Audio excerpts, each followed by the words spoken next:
Hello, students. Welcome to KN Study Point, and this is a special class for TGT English. I am Preeti ma'am, and I am here to help you in your preparation of TGT English. आज series की fourth class है। आपका series 1, series 2, series 3 and series 4 complete हो चुकी है। आपको बता दूं कि ये सीरीज विलियम शेक्सपियर पर बेस्ड ऐसे क्वेश्चंस हैं जो प्रीवियस ईयर में पूछे जा चुके हैं। तो इन क्वेश्चंस को हम लोग डिस्कस कर रहे हैं और खास तौर पे इनसे रिलेटेड जो फैक्ट्स हैं उनको भी साथ ही साथ हम लोग इलेबोरेट करते जा रहे हैं। तो चलिए, आज है हमारा फोर्थ सेशन, तो स्टार्ट करती हूँ। Question number 76। The number of sonnets authored by Shakespeare is, very important question, 154। इसका ऑप्शन है 154 क्योंकि हमें बाकी सारे ऑप्शंस नहीं पढ़ने हैं। This is very simple. Option number A is the right answer.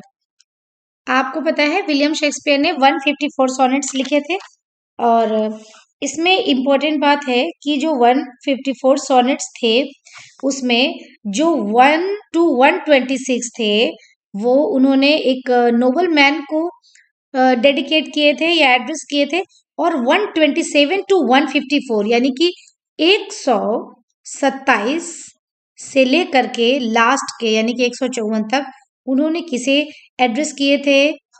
To a dark lady. हम लोगों ने भी उस दिन पढ़ा था पिछली क्लासेस में, जो हम लोगों ने सीरीज कंप्लीट की है उसमें हमने पढ़ा था कि सोनेट नंबर 1 to 126 यानी सोनेट नंबर 1 से 126 तक उन्होंने एक यंग नोबलमैन को एड्रेस किए थे। और अभी हम लोग पढ़ रहे हैं कि sonnet number 127 to sonnet number 154 यानी up to the last was addressed by was addressed to dark lady. Next question. William Shakespeare was born in, आप सभी जानते हैं, he was born in 1564 यानी ऑप्शन नंबर बी, 1564 में इनका born हुआ था। और इसमें फैक्ट हम ये भी पढ़ सकते हैं कि वो डेट क्या थी? अप्रैल 26। ठीक है, अप्रैल 26 अच्छी तरह से लर्न कर लीजिए, इसको कॉपी में नोट करेंगे। अप्रैल 26 1564, क्योंकि कभी कभी एग्जाम में डेट भी पूछी जा सकती है कि अप्रैल 26 था या मई 26 था या कुछ और, इस तरह से पूछा जा सकता है। ठीक है, next question. Who was the heroine in Shakespeare's the Tempest? Shakespeare का जो द टेम्पेस्ट था वो उसमें कौन है जो हीरोइन है? वोयला, पोर्सिया, मिरांडा एंड बीट्रिस। तो Miranda is the right answer here. Miranda is the right answer here. Okay, Miranda is one of the main characters of William Shakespeare's The Tempest, and she is the only female character to appear on the stage. Okay, so the only female character,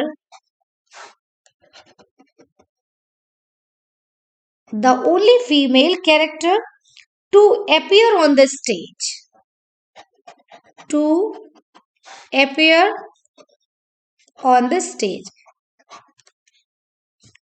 during the course of the play, and one of the only 3 women mentioned. तो 3 यानी कि 2 और women है जिनको mention किया गया है play में। ठीक है, तो there are total 3 female characters, but Miranda is the only female character to appear on the stage. यानी यहाँ इस पूरे प्ले द टेम्पेस्ट में 3 फीमेल कैरेक्टर हैं, इनमें से सिर्फ मिरांडा ही स्टेज पर अपेयर होती है। बाकी 2 जो कैरेक्टर हैं उन्हें मेंशन तो किया गया है लेकिन कहीं पे भी उनकी जो प्रेजेंस है उसको शो नहीं किया गया है। ठीक है, next question. Venus and Adonis is a poem written by, Venus and Adonis किसकी पोयम है भाई? विलियम शेक्सपियर की पोयम है Venus and Adonis। तो जो Venus and Adonis एक पोयम है। सबसे पहले तो हम इसका ऑप्शन टिक करेंगे, ऑप्शन नंबर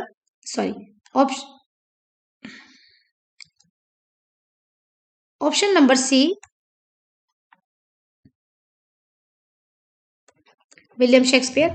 अब it is a story about the Greek goddess of love and her attraction to a man on अर्थ।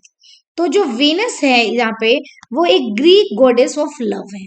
ठीक, this is this is an important fact for you. Venus क्या है? एक Greek goddess है, Greek goddess of love. ठीक है, और जो Adonis है वो कोई गॉड नहीं है, he is a common man and he is attracted by Venus. And one more fact about this is that it is a narrative poem. It is a narrative poem. तो आप जहां पे भी लिख रहे हैं विनस एंड एडोनिस के बारे में, तो वहां पे आप लिखेंगे विनस एंड एडोनिस, आगे डैश करके लिखेंगे नैरेटिव पोएम, कि विनस एंड एडोनिस जो है वो नैरेटिव पोएम है। And it consist of 1194 lines. 1194 यानी 1194 लाइन है, 1194 लाइन्स है। ये लाइन्स हैं, these are total lines of this narrative poem named Venus and Adonis. तो यहाँ पे कितने फैक्ट हो गए? पहला तो विनस एंड एडोनिस एक नैरेटिव पोएम है, इसको समझ लीजिए। दूसरा, इसमें विनस कौन थी? एक ग्रीक गॉडेस थी, जो कि ग्रीक गॉडेस ऑफ लव थी। And Adonis is a common man. ठीक है, इन दोनों में एक अट्रैक्शन होता है, जो एडोनिस होता है वो अट्रैक्ट होता है विनस की तरफ। दूसरी चीज थी कि वीनस एंड एडोनिस में टोटल कितनी लाइन है? This consist of 1194 lines. Now the next question, William Shakespeare's Measure for Measure is a, जो मेजर फॉर मेजर है वो क्या है? तो ये एक कॉमेडी है। Measure for Measure is a comedy. Is a comedy. Measure for Measure is a play by William Shakespeare. Believed it was written in 1604. 1604 में most probably इसे लिखा गया था। Originally published in the first folio of 1623. तो 1623 में आपका जो first folio था वो पब्लिश हुआ था। आपने पढ़ा था 1623 में जो पहला फोलियो था वो पब्लिश हुआ था, और इसको भी इसी में पब्लिश किया गया था। ठीक है, तो एक चीज जो है वो इम्पोर्टेंट है कि जो फर्स्ट फोलियो पब्लिश किया गया था उसमें कौन सी चीज पब्लिश नहीं हुई थी, ये भी एक पूछा जा सकता है क्वेश्चन। तो उसमें थी पेरिकल्स। ठीक है, Pericles was not included in first folio. Pericles was not included in first folio. And one more thing, this is the famous quotation of the play. तो बहुत जो फेमस एक कोटेशन है वो है कि our doubts are traitors। तो ये लाइन अक्सर पूछी जा सकती है, आप ये नोट करेंगे। कोटेशन है our doubts are traitors। जो हमारे डाउट्स होते हैं वो वही ट्रेटर्स होते हैं, जो हमारे संदेह होते हैं माइंड में, वही हमारे लिए मुसीबत पैदा करते हैं। ठीक है, तो एक तो ये आपका कोट है कि अवर डाउट्स आर ट्रेटर्स बोलेंगे, ट्रेटर नहीं बोलेंगे, आप ट्रेटर्स बोलेंगे। ये आप नोट कर लेंगे अच्छी तरह से। और एक दूसरी जो लाइन है, दूसरी जो कोटेशन है वो ये है, the miserable have no other medicine but only hope. The miserable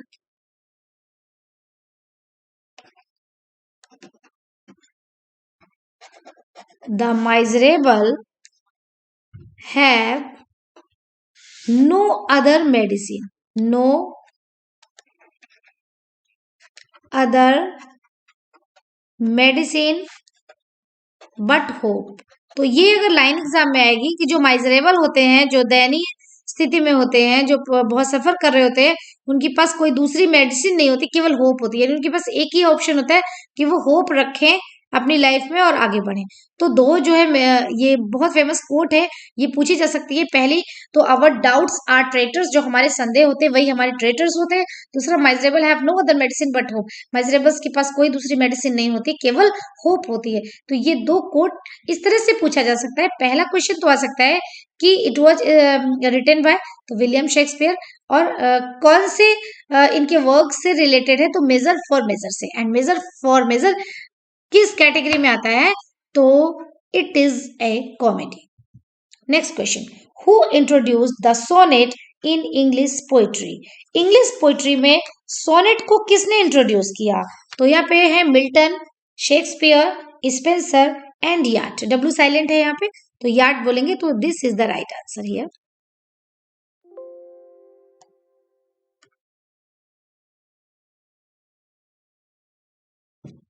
this is the right answer here. तो यहाँ पे आपका ये जो आंसर है ये याद हो जाएगा, ठीक है। अब इंपॉर्टेंट चीज आप ये देख लेंगे कि सबसे पहले इनका पूरा नाम आप लर्न कर लेंगे, सर थॉमस याट, ठीक है। सर थॉमस याट, ये इनका पूरा नाम था। Next question, who wrote the celebrated book Shakespearean tragedy. ये एक बहुत फेमस बुक है, सेलिब्रेटेड बुक है शेक्सपियरियन ट्रेजेडी।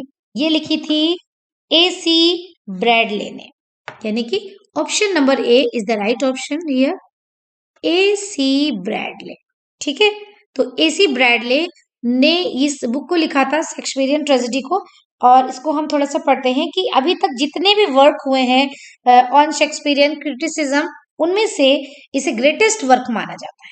जितने भी वर्क हुए हैं अभी तक शेक्सपियरियन क्रिटिसिज्म पर, तो इसे ग्रेटेस्ट वर्क माना जाता है। इसको भी आप अपनी कॉपी में नोट करेंगे। किसका ग्रेटेस्ट वर्क है ये, शेक्सपियरियन क्रिटिसिज्म का, शेक्सपियरियन क्रिटिसिज्म। आप इसे समझ सकते हैं, जो जितना बड़ा लेखक होता है, जितना बड़ा ऑथर होता है, उसके उतने ही ज्यादा क्रिटिक्स होते हैं। तो विलियम शेक्सपियर का एक बहुत ग्रेटेस्ट इनको ड्रामेटिस्ट या पोएट या नॉवलिस्ट के रूप में या पोएट के रूप में माना जाता है, या ये है। तो इनके बहुत सारे क्रिटिक्स भी हैं, तो बहुत सारे शेक्सपियरियन क्रिटिसिज्म पढ़ने में आते हैं, लेकिन उन सब में एक जो ग्रेटेस्ट वर्क के तौर पर माना गया है वो है AC ब्रैडले की लिखी हुई बुक, उसका नाम है Shakespearean tragedy.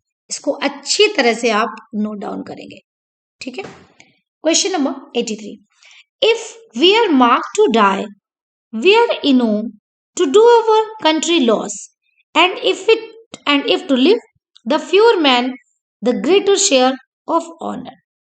Who says this.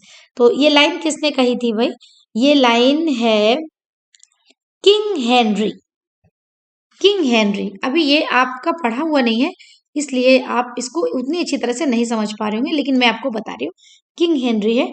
और विलियम शेक्सपियर का जब हम हिस्टोरिकल प्ले पढ़ते हैं, हिस्टोरिकल प्ले, तो बहुत ज्यादा डिटेल में नहीं, बट ये एग्जाम में आपके पूछा जा सकता है कि एक पर्टिकुलर प्ले का नाम होता है और आपको बताना होता है कि ये हिस्टोरिकल प्ले है या कोई और पर्टिकुलर प्ले है। तो जब हम किंग हेनरी 5 की बात करते हैं, किंग हेनरी 5 की हम बात करते हैं, तो ये विलियम शेक्सपियर का एक हिस्टोरिकल प्ले है, ठीक है। इसको बहुत अच्छी तरह से हम याद रखेंगे। Next, choose the one that does not match. तो आपको वो चूज करना है जो मैच नहीं करता है। तो जल्दी जल्दी से हम लोग सारे मैच करेंगे, इसमें कौन सा नहीं मैच हो रहा है। तो देखिए, सबसे पहले तो टच स्टोन है। टच स्टोन को हम लोगों ने पढ़ा था। Touch stone as you like it में कैरेक्टर है, गोनड्रिल किंग लियर में कैरेक्टर है, आप सभी जानते हैं, बड़ी बेटी थी सबसे बड़ी। सिन्ना जूलियस सीजर का एक कैरेक्टर है, सिन्ना जो कि कॉन्स्पिरेटर्स में से एक था, और सिन्ना नाम का एक दूसरा भी कैरेक्टर था जो कि पोएट था, ठीक है। जूलियस सीजर में दो सिन्ना नाम के कैरेक्टर थे, एक था सिन्ना जो कि कॉन्स्पिरेटर्स में मिला हुआ था, कॉन्स्पिरेटर्स के साथ था, he was one of the conspirators. और जो दूसरा सिन्ना था, स्पेलिंग भी वही है, नाम भी वही सेम है, लेकिन वो दूसरा व्यक्ति था, वो पोएट सिन्ना था, ठीक है। तो touchstone as you like it, Goneril King Lear, Cinna Julius Caesar. लेकिन जो गोबो है उसको 12th नाइट लिखा हुआ है यहाँ पे, ये बिल्कुल गलत है। गोबो जो है एक कैरेक्टर है द मर्चेंट ऑफ वेनिस से लिया गया है। सो यहाँ पे कौन सा है जो रॉन्ग मैच शो कर रहा है, वो है गोबो। गोबो रॉन्ग मैच शो कर रहा है। ठीक है। टच स्टोन में जो लिखा हुआ है touch stone as you like it, बिल्कुल सही है। गॉनड्रिल किंग लियर में थी, बिल्कुल सही है। सिना जूलियस सीजर में था, ये भी सही है। ठीक है, तो ये तो मैचिंग सही है, बट आंसर कौन सा सही है? आंसर सही है गोबो, क्योंकि आपसे पूछा गया है choose the one that does not match, जो मैच नहीं करता है, और यहाँ पर गोबो मैच नहीं करता है। And this is and here is one important thing to know that Gobo was the character in the play The Merchant of Venice. Okay, now next question is all the word is a stage. ये पूरा word, ये पूरा संसार एक stage है। ये बात जो लिखी गई है अकर्स इन शेक्सपियर, तो किस में ली गई है भाई? Twelfth Night, Merchant of Venice, As you like It, Hamlet. तो these lines are taken from as you like it, as you like it. Option number C is the right answer. Okay, बहुत important line है ये, इसको हमें elaborate करके समझना है। पहली चीज तो आप समझ लीजिए कि As you like It is Shakespeare's classical comedy, वो एक क्लासिकल कॉमेडी है जिसे 1599 में लिखा गया था। ठीक है, it was written in 1599। Okay, next. In this play, Jax is one of Duke Senior's attendants. एक जैक्स है, JAQUES, जैक्स था। ठीक है, यहाँ लिख देती हूँ JAQUES, जैक्स। तो जो जैक्स था वो क्या है? One of Duke seniors attendant, जो ड्यूक सीनियर जो है उसके अटेंडेंट्स में से एक है। और ये जैक की ही स्पीच है, क्योंकि ये पूछा जाता है all the word is stage, who is the speaker here, कौन स्पीकर है इसका? तो इसका स्पीकर कौन है? जैक्स है। जैक्स से कहता है all the word is stage, कि ये पूरा वर्ड एक स्टेज है। बहुत इंपॉर्टेंट लाइन है। दूसरी इंपॉर्टेंट थिंग जो है इससे रिलेटेड वो क्या है कि इसका एक्ट एंड सीन बहुत ज्यादा इंपॉर्टेंट है, बहुत ज्यादा पूछा जाता है। तो आप इसको यहाँ पे देखेंगे, act 2 scene 7।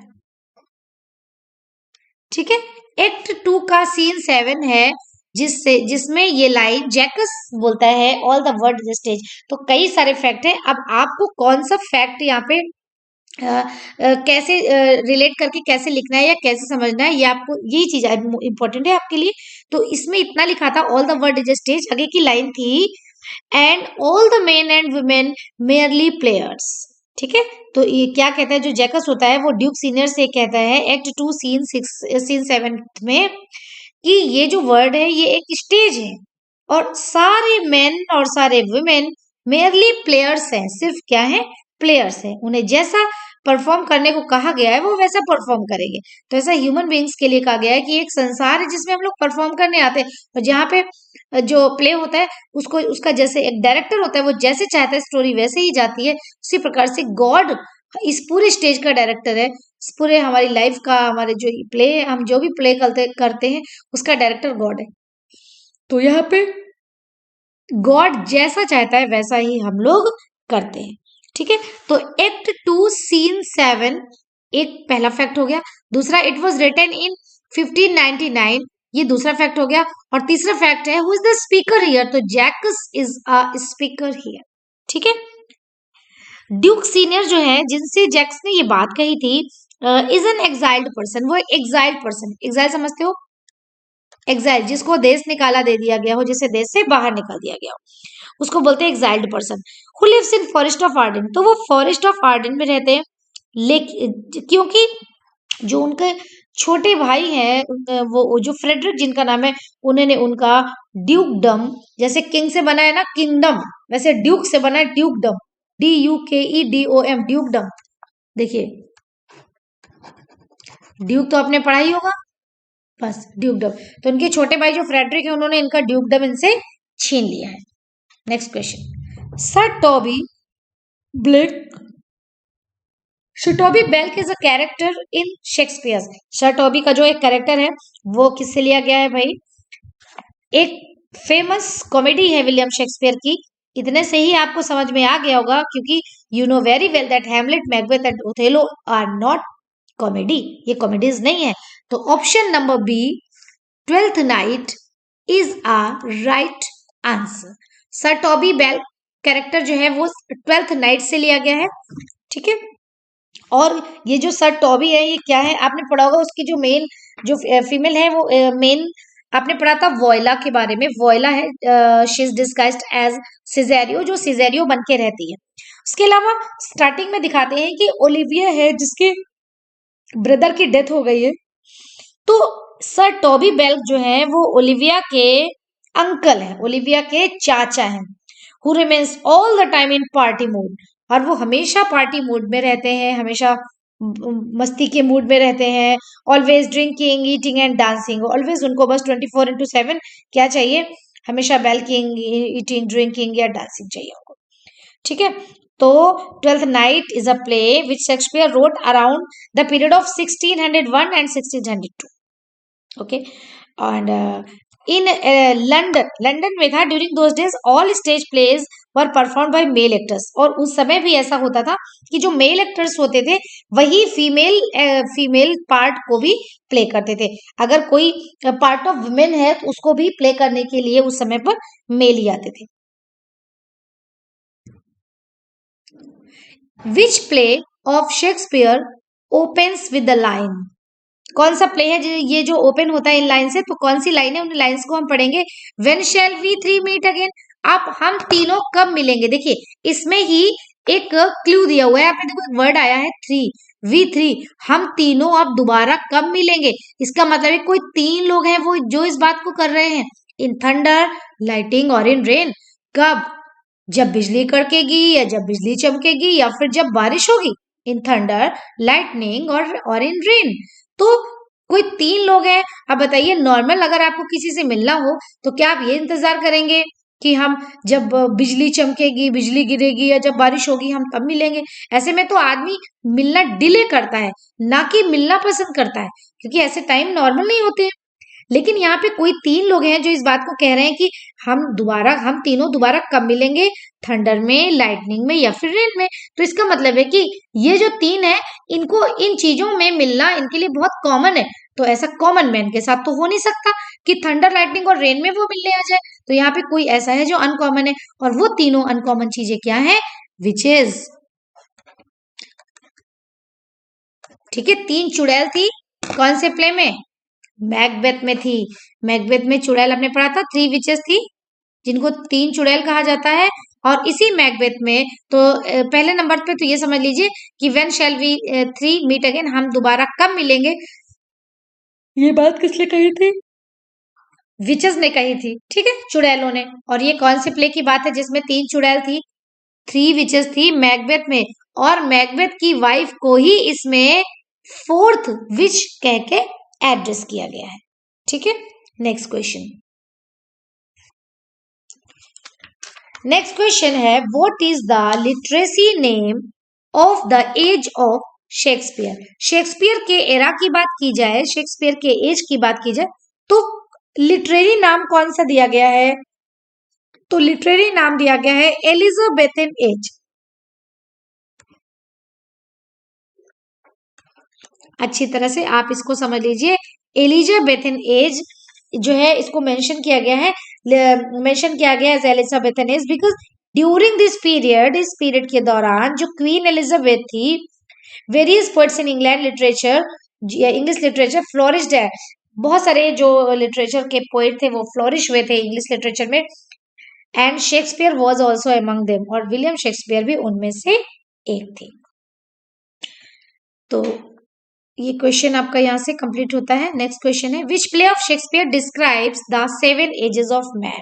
Seven ages of man ये किसने लिखा है भाई, which play of Shakespeare, Shakespeare ने किस में लिखा हुआ है। शेक्सपियर का जो एक प्ले था एज यू लाइक इट, वो क्या डिस्क्राइब करता है, the seven ages of man.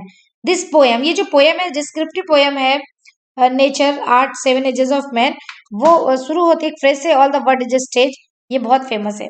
तो इस पूरी पोएम में विलियम शेक्सपियर ने, पहले इस पोएम को ध्यान से समझ लीजिए, सेवन एजेस ऑफ मैन, इसमें जो पोएट है उन्होंने क्या किया है, अब लाइफ को स्टेजेस में अलग अलग बांटा है। वो कंपेयर करते हैं लाइफ को टू अ स्टेज, एक स्टेज से, and has divided life into seven stages, और पूरी लाइफ को उन्होंने 7 अलग अलग स्टेज में बांटा है, and each having its own varied qualities and its own features, और हर एक के 7 में से 7 को देख लिया जाए, हर एज के अपने कुछ विशेष क्वालिटीज हैं, कुछ फीचर्स हैं। ठीक है, तो चूंकि ये था एज यू लाइक इट, और एज यू लाइक इट आपके 4 ऑप्शंस में नहीं दिया हुआ है, तो इस तरह के क्वेश्चन भी आ सकते हैं एग्जाम में, तो नहीं आते, ये गलत लिखा हुआ है, लेकिन यहाँ पे किसी एक को यहाँ पर जैसे डी ऑप्शन में लिखा हुआ है बेटा, यहाँ पे डी ऑप्शन में ये ना लिख करके ये लिखा हो सकता है नन ऑफ दीज।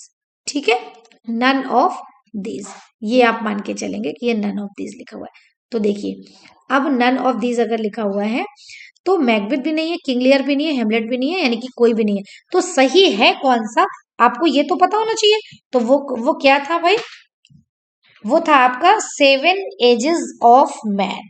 ठीक है, इसको आप ने पहले ही पढ़ लिया है कि 7 एजेस ऑफ मैन है, और वो किससे लिया गया है। ठीक है, तो ये आपका लिया गया है डिस्क्रिप्टिव पोयम, ये आपकी है descriptive poem second nature and art 7 ages of man, इस 7 एजेस ऑफ मैन से लिया गया है। ठीक है, तो यहाँ पे none of these is the right answer, यानी कि option number D. Next, Venus and Adonis is a poem by, किसकी पोयम है, बहुत बार आपने पढ़ा है कि वीनस जो थी वो ग्रीक गॉडेस ऑफ लव थी, और जो एडोनिस थे वो एक कॉमन मैन थे जो कि वीनस से लव करने लगे थे, और ये एक लॉन्ग नैरेटिव पोयम थी।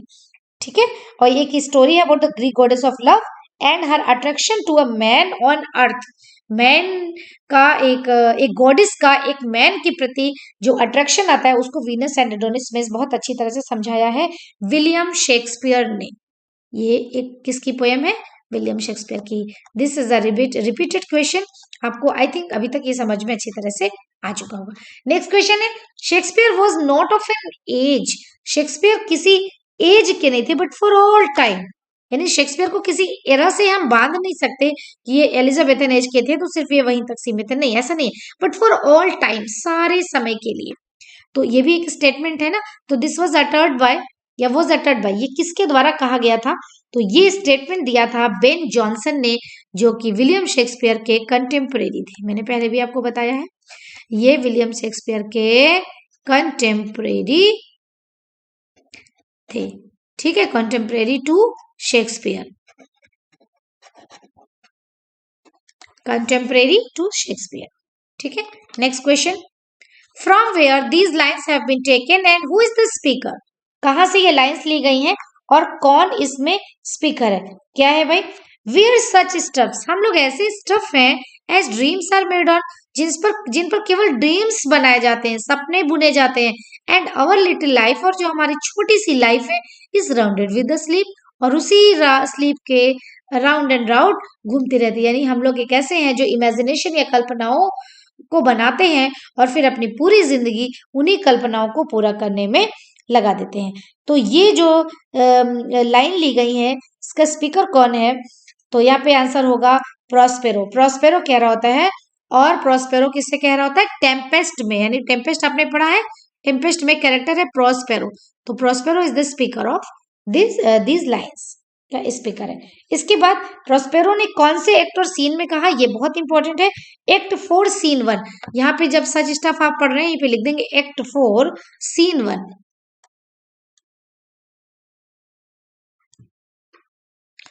ठीक है, एक्ट 4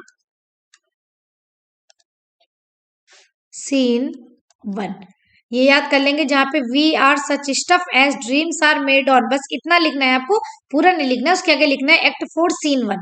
ठीक है, और प्रोस्पेरो ने कहा था, अगर अच्छी तरह से आपको कैरेक्टर्स पता है तो द टेम्पेस्ट पढ़ने की जरूरत नहीं है, प्रोस्पेरो द टेम्पेस्ट में ही था, ये आपको अच्छी तरह से पता है। जैसे मैकबेथ में मैकबेथ थे, ट्वेल्थ नाइट में मॉलवोलियो थे, हेमलेट में हेमलेट कैरेक्टर था, उसी प्रकार से टेम्पेस्ट में द टेम्पेस्ट में प्रोस्पेरो नाम का एक कैरेक्टर था। ठीक है, next question, who is the author of the line, इस लाइन का ऑथर कौन है, tigers heart wrapped in a players hide. एक टाइगर का हार्ट है जो रैप कर दिया गया है एक प्लेयर में, हाइड कर मतलब छिपा करके। तो ये बात किसने कही थी भाई? ये बात कही थी रॉबर्ट ग्रीने ने। रॉबर्ट ग्रीने, शुरू की जो मेरी क्लासेस रही हैं उसमें मैंने रॉबर्ट ग्रीने के बारे में काफी कुछ बताया कि रॉबर्ट ग्रीने एक बहुत बड़े क्रिटिक थे विलियम शेक्सपियर के लिए, और इन्होंने बहुत सारी चीजें कही हैं। ठीक है, तो यहाँ पे जो एक इनकी इंपॉर्टेंट लाइन है वो ये है कि tigers heart wrapped in a players hide. इस लाइन को बहुत अच्छी तरह से आप तैयार करेंगे। Next question. It is believed that Shakespeare was found guilty of dear poaching in the garden of. ये माना जाता है, ऐसा इट इज बिलीव्ड, ऐसा विश्वास किया जाता है, ऐसा विश्वास किया जाता है कि विलियम शेक्सपियर को गिल्टी पाया गया था डियर पोचिंग का, और किसके गार्डन में? In the garden of Thomas Lucy. Option number C is the right option.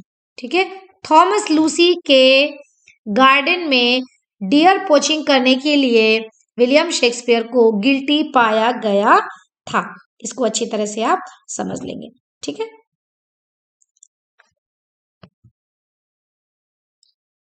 which drama was of Shakespeare was not included in the first folio of 1623 by Hemming and Condell। तो ये एक जो question है इसका option I think सबको पता होगा, मैंने कई बार पहले भी रिपीट किया है कि जो पेरिकल्स था उसे नहीं इंक्लूड किया गया था फर्स्ट फोलियो में। ठीक है, तो पहले नंबर पे समझ लीजिए कि option number A is the right option here, first thing. Second thing क्या है कि फर्स्ट फोलियो कब आया? तो वो आया 1623 में importantly, and by Heminges and Condell. तो ये बहुत अच्छे से आप लर्न कर लीजिए, चाहे 2 लाइन या 3 लाइन में लिख करके कैसे भी तैयार कर लीजिए कि जो द फर्स्ट फोलियो था किसका था? ऑफ 1623, 1623 में आया था। किसके द्वारा? हीमिंग एंड कॉन्डेल के द्वारा, और इसमें पेरिकल्स को इंक्लूड नहीं किया गया था। Okay, next question.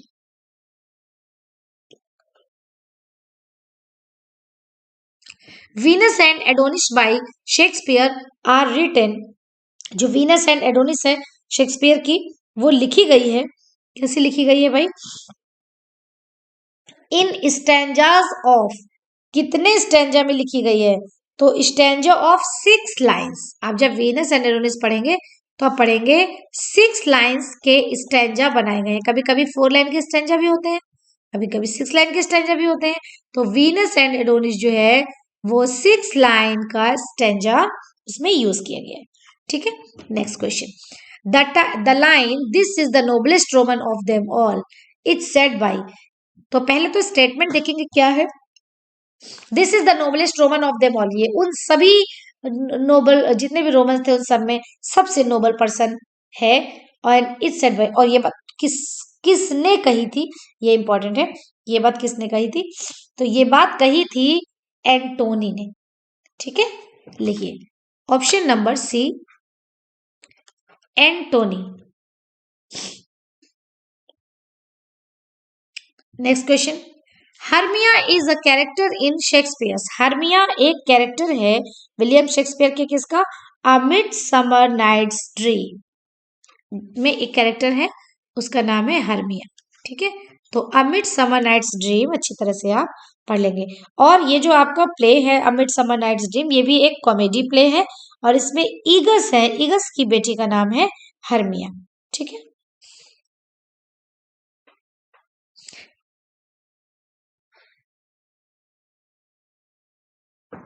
fear no more the heat o the sun, nor the furious winter's rages, thou the worldly task hast done, home art gone and taken thy wages।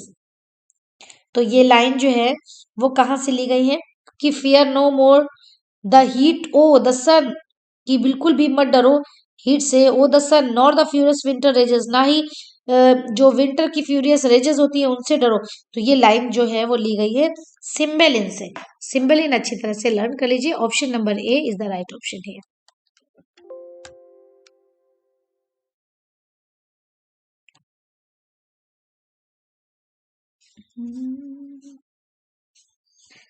Cymbeline is the right answer here.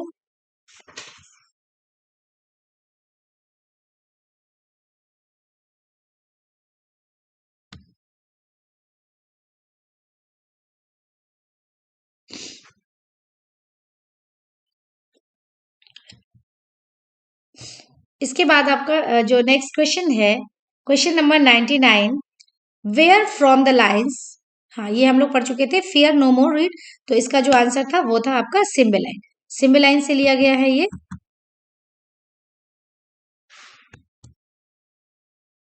ठीक है, और इसके बाद question number 100, this is the last question of this series. 100 questions हो गए हैं आपके इस पूरी सीरीज में। Where from these lines have been taken, ये लाइन्स कहां से ली गई हैं? Good friend for Jesus sake forbear. पहले आप समझ लीजिए, लोग कहते नहीं फॉर गॉड सेक, ऐसा मत कहो, नहीं भगवान के लिए ऐसा मत कहो, तो यहाँ पे चूंकि क्रिश्चियंस है तो गॉड की जगह जीसस लिखा है, वही बात होगी फॉर जीसस सेक, यानी भगवान के लिए। तो good friend for Jesus sake forbear to dig the dust enclosed here, blessed be the man that spares these stones and cursed be he that moves my bones। ये line जो है वो कहाँ से ली गई है? तो बेटा ये लाइन ली गई है विलियम शेक्सपियर के टॉम स्टोन से। ठीक है, उनकी जिसको हम कब्र बोलते हैं, जहाँ पे उनका शरीर दफनाया गया था, उसके ऊपर जो पत्थर लगा हुआ है, उस पत्थर पे ये वर्ड्स इंस्क्राइब्ड किए गए हैं। क्या लिखे? Good friend for Jesus sake, Jesus के लिए, to dig the dust enclosed here, कि यहाँ पे जो डस्ट है इनक्लोज्ड है यहाँ पे, blessed be the man that spares this stone, जो इनको स्पेयर करता है उसको ब्लेस्ड किया जाता है, and cursed be he that moves my bone.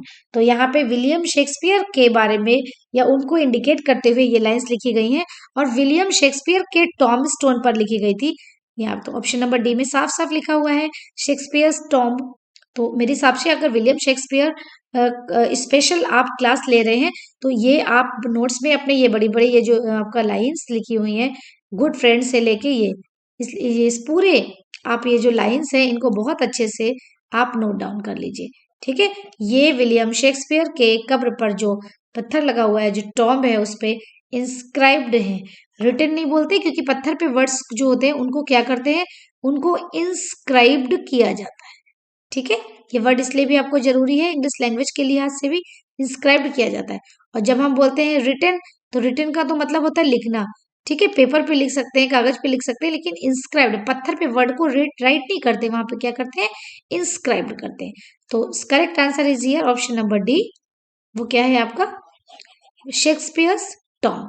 तो यहाँ से आपकी पहली जो आपका एक सीरीज कंप्लीट हुई है, ये सीरीज थी 100 क्वेश्चंस की। और अब मैं अपनी जो नेक्स्ट क्लास होगी कल, तो कल की क्लास में मैं आपको कुछ क्वेश्चंस दूंगी, आज नहीं, आज अभी आप इसको बहुत अच्छे से तैयार कर लीजिए। कल की क्लास में मैं कुछ क्वेश्चंस दूंगी, ये सारे पूरे 100 क्वेश्चंस, और इनके पहले का जो भी मैटर आपके पास, इसको बहुत अच्छे से रिवीजन करिए, नोट्स बनाइए, बहुत अच्छे से तैयार करिए। और आई होप कि आप अपने टेस्ट में अच्छा परफॉर्म करेंगे, and your test will be based on the questions of William Shakespeare. Thank you.